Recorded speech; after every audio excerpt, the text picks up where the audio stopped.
Malaka dari kelompok 6. Perilaku konsumen. Perilaku konsumen adalah studi tentang individu, kelompok, atau organisasi dan proses yang mereka gunakan dalam memilih dan membeli produk atau jasa untuk memuaskan mereka. Dalam perilaku konsumen yang harus diketahui yaitu yang pertama, apa yang konsumen inginkan. Untuk memahami apa yang diinginkan konsumen, yang perlu kita berikan adalah tingkat layanan yang paling baik bagi mereka. Tingkat pelayanan itu sangat beragam, mulai dari pelayanan secara fisik hingga dengan teknologi seperti melalui berbagai media komunikasi. Perilaku pembeli. Konsumen dipengaruhi langsung oleh karakteristik pembeli yang tidak terlepas dari pengaruh marketing mix, marketing lingkungan, proses pengambilan keputusan pembeli, keputusan membeli pembeli, serta karakteristik pembeli. Nah, dalam marketing mix terdapat 4 hal utama, yaitu yang pertama, produk, harga, tempat, dan promosi. Dalam marketing lingkungan ada 4 hal utama juga, yaitu ekonomi, teknologi, politik, dan budaya. Dalam karakteristik pembeli terdapat budaya, sosial, individu, dan psikologi. Dalam proses pengambilan keputusan pembeli terdapat pengenalan masalah, yaitu mencari informasi, evolusi dari alternatif konsumsi, serta perilaku pasca pembelian. Sedangkan dalam keputusan membeli pembeli meliputi pilihan produk, pilihan brand, pilihan penjual, waktu pembelian, dan jumlah pembelian.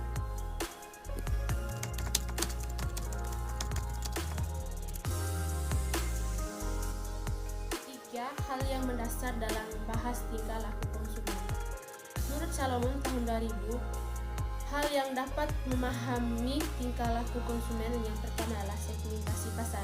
Dilakukan dengan mengidentifikasi kelompok konsumen yang mempunyai kesamaan untuk kemudian merancang strategi marketing agar mereka dapat tertarik dengan strategi marketing tersebut. Yang kedua adalah demografi. Dilakukan dengan memperdayakan data statistik untuk mengetahui dan mengukur aspek-aspek yang dapat diobservasi dari sebuah populasi seperti umur, jenis kelamin, struktur rumah tangga, kelas sosial, tingkat pendapatan, suku, etnis, gaya hidup, dan faktor geografis. Yang kedua, adapun faktor yang memengaruhi perilaku konsumen yaitu dibagi menjadi 3 bagian besar. Yang pertama adalah consumer atau konsumen, experience atau pengalaman, dan gaya hidup atau lifestyle. Yang pertama adalah konsumen.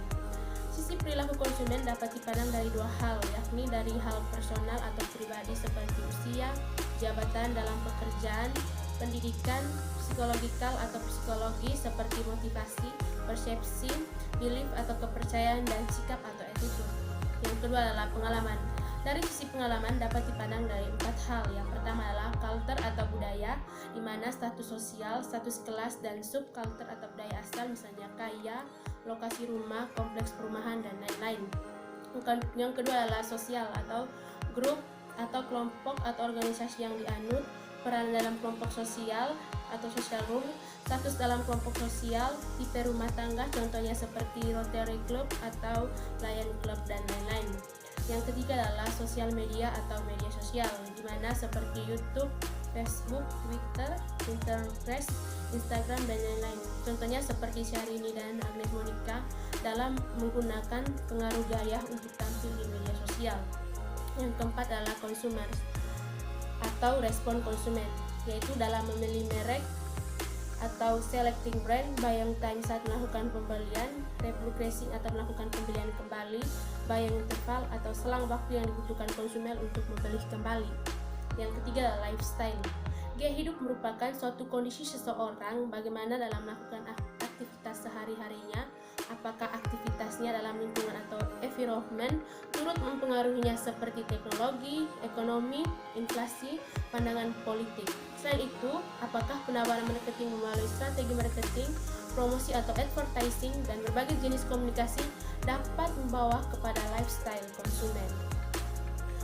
Adapun perincian selanjutnya adalah sebagai berikut. Yang pertama adalah sisi konsumen atau faktor pribadi. Banyak ahli mengulas bahwa faktor pribadi merupakan faktor yang cukup erat berkaitan dengan cara konsumen bertingkah laku. Adapun faktor pribadi seperti atau personal adalah yang pertama usia, yang kedua jabatan dalam pekerjaan, dan yang ketiga adalah tingkat pendidikan.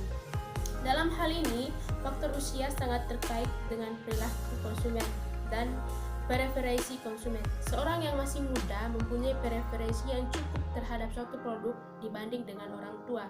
Demikian pula jabatan dalam pekerjaan seseorang yang ternyata cukup berpengaruh dalam perilaku konsumen. terhadap pembelian produk yang mereka pilih. Tingkat pendidikan juga merupakan salah satu hal yang cukup menentukan dalam faktor pribadi yang berpengaruh dalam tingkah laku konsumen. Banyak contoh yang menunjukkan pilihan konsumen dengan tingkat pendidikan yang berbeda akan berpengaruh terhadap produk dan jasa.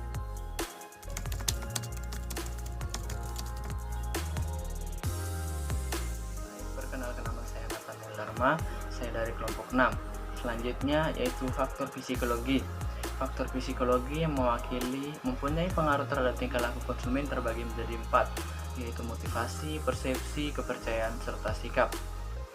Pengertian motivasi. Motivasi adalah alasan seseorang bertindak atau bertingkah laku. Pengertian lain motivasi adalah kesediaan seseorang untuk bertingkah laku. Dalam hal ini, motivasi merupakan salah satu unsur dalam faktor psikologi yang memberi pengaruh terhadap tingkah laku konsumen. Contohnya yaitu seseorang yang punya motivasi untuk belajar dengan lebih giat, ia akan membeli alat tulis yang paling nyaman digunakan dengan maksud agar ia mempunyai gairah belajar dengan lebih rajin. Selanjutnya yaitu persepsi.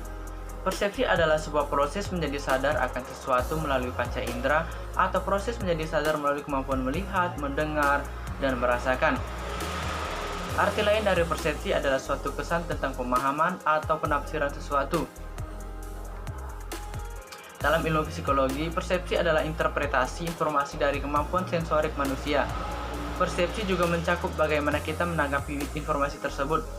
Dalam hal ini, persepsi merupakan suatu proses penerimaan informasi sensorik dari lingkungan dan menggunakan informasi tersebut untuk berinteraksi dengan lingkungan. Persepsi memungkinkan manusia untuk mengambil informasi sensorik dan membuatnya menjadi sesuatu yang berarti. Sebagai contoh, saat akan menyeberang jalan, maka hal yang perlu dilakukan adalah memastikan tidak ada kendaraan lewat. Dan jika ada, maka kendaraan tersebut dipastikan tidak akan menabrak. Untuk memastikan hal tersebut, indera mata dan telinga berperan dalam proses memastikan hal itu. Selanjutnya, belief atau rasa percaya adalah penerimaan bahwa pernyataan atau hal itu benar atau sesuatu yang ada dan seseorang menerimanya sebagai sesuatu yang benar dan nyata serta dipegang teguh sebagai pendapat dan keyakinan yang benar. Sedangkan attitude atau sikap adalah suatu cara seseorang berpikir yang tercermin dalam tindakan. Arti lain adalah posisi tubuh yang menyiratkan suatu tindakan atau suatu kondisi mental seseorang. Dalam hal ini, jika seseorang mempunyai kepercayaan dan sikap tertentu, maka ia akan mempunyai suatu tindakan pula dalam tingkah laku sebagai konsumen. Misalnya, seseorang yang mempercayai bahwa jamu membuat seseorang menjadi kuat, maka ia akan mengkonsumsi jamu tersebut sebagai suatu tindakan atas kepercayaannya itu. Selanjutnya yaitu sisi pengalaman, yaitu budaya. Budaya merupakan suatu seni dan manifestasi dari pencapaian intelektual manusia yang dilakukan secara kolektif. Budaya juga dianggap sebagai suatu pemahaman sekaligus apresiasi tentang sesuatu yang dinilai oleh suatu komunitas. Budaya di sini digunakan oleh beberapa orang untuk menarik perhatian konsumen dan juga memahami bagaimana konsumen bertingkah laku. Selanjutnya itu kultur terdiri dari 3 bagian, yaitu yang pertama status sosial, yang kedua kelas sosial, yang ketiga subkultur atau budaya lokal. Untuk status sosial adalah posisi atau peringkat seseorang dalam kelompok masyarakat. Status sosial dapat ditentukan dengan 2 cara. Pertama, diperoleh dari prestasi mereka sendiri yang dikenal sebagai aktif status. Kedua, diperoleh dari sistem stratifikasi yang diwarisi oleh pendahulu atau keluarga mereka yang disebut sebagai ascribe status. Status juga diperoleh dari perwujudan karakteristik fisik pada seseorang, seperti kecantikan, cacat fisik, perawakan, dan lain-lain. Status yang paling penting bagi seseorang individu pada waktu tertentu disebut status master status. Selanjutnya yaitu kelas sosial. Kelas sosial adalah kelas dalam masyarakat yang membedakan seseorang dengan orang lain, yang kadang-kadang tanpa disadari oleh seseorang tersebut. Umumnya, kelas sosial muncul karena kekayaan, harta benda, kekuasaan, dan otoritas serta prestis dalam masyarakat. Kelas sosial kadang-kadang muncul karena masyarakat mencatat perbedaan dalam akses pendidikan, kesehatan, dan rekreasi. Selanjutnya, subkultur atau budaya lokal. Subkultur adalah kelompok-kelompok masyarakat yang memiliki nilai-nilai dan norma-norma yang berbeda dari yang dimiliki oleh mayoritas. Kelompok masyarakat itu kemudian membentuk kelompok budaya dalam budaya yang lebih besar. Bahkan sering memiliki keyakinan atau kepentingan yang bertentangan dengan orang-orang dari budaya yang lebih besar. Dalam hal ini, subkultur dapat memberi pengaruh kepada tingkah laku konsumen. Itu saja dari saya, terima kasih.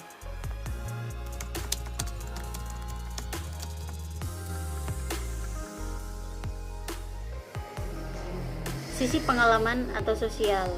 Yang pertama, kelompok referensi atau minat. Kelompok referensi adalah kelompok yang bersifat individu dan upaya memiliki teman dan lingkungan untuk mempertahankan nilai-nilai, keyakinan, sikap, pendapat, dan perilaku. Kelompok referensi merupakan titik acuan untuk melihat seseorang itu sebenarnya. Kelompok itu bisa sangat kecil, hanya beberapa teman dekat atau cukup besar, klub penggemar tim olahraga, atau bahkan partai politik. Sebagai contoh, seseorang politis yang menjadi calon untuk suatu jabatan dapat memilih pakaian dengan hati-hati agar ia mendapatkan simpati rasa hormat dari partai politiknya. Kelompok referensi mempengaruhi perilaku konsumen dalam dua cara. Yang pertama, melalui cara bersikap dan gaya hidup dan melakukan pola pembelian.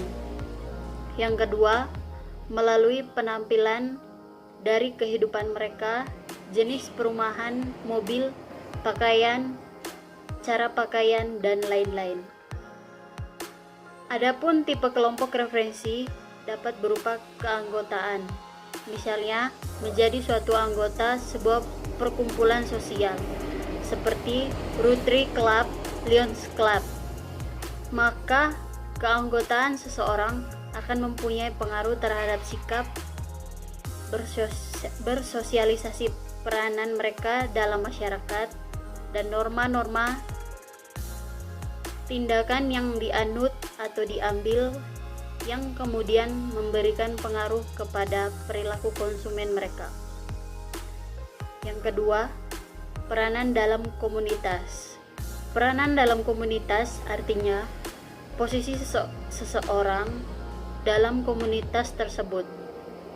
Misalnya, seseorang wanita memegang jabatan dalam pemerintah, maka ia akan berhadapan dengan banyak anak buah dan lingkungan. Yang ketiga, status dalam masyarakat. Status dalam masyarakat adalah suatu posisi seseorang dalam masyarakat.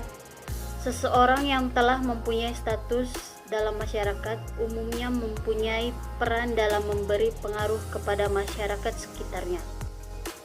Yang keempat, tipe rumah tangga.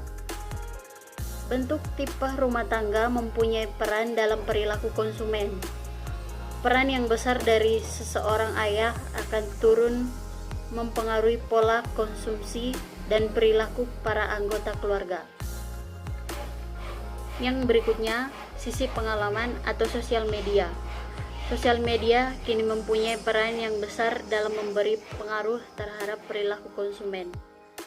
Beberapa orang yang mempengaruhi akan mempunyai banyak followers yang kemudian akan membawa suatu kecenderungan pada followers mengikuti apa yang dilakukan. Sebagai contoh, YouTube membayar seseorang yang aktif mengupload kegiatan sehingga banyak orang yang melihat video hasil kerjanya.